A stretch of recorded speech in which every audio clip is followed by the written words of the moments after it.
वाक़या करबला हौसले का नाम है, दलेरी का नाम है। सुने बात असल में क्या थी, बड़े ठंडे दिमाग से मेरी बात को समझिएगा।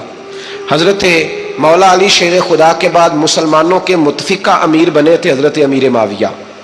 उन्हें अमीर किसने बनाया था? इमाम हसन ने, हजरत अली के बड़े साहिबजादे। हजरत इमाम हसन ने उनसे सुलह की, उन्हें खिलाफत दी। और सही बुखारी में नबी पाक ने फरमाया था, मेरा बेटा हसन सरदार है, जब मुसलमानों की जमातों में लहू बह जाएगा तो हसन उनकी सुलह करा देगा। जनाब अमीर माविया अमीर बन गए। हजरत अमीर माविया रदी अल्लाह ताला अन्हो बड़ा प्यार करते थे नबी पाक से, बड़ा एहतराम करते थे हुजूर के ख़ानदान का। उनकी जो इज्तिहादी ख़ताएँ हैं वो अपनी जगह पे मौजूद हैं। चूंकि इमाम हसन ने उनसे सुलह कर ली, लिहाजा हम भी उनके बारे में कोई जुमला कहने के मजाज, हमारी मजबूरी इमाम हसन है।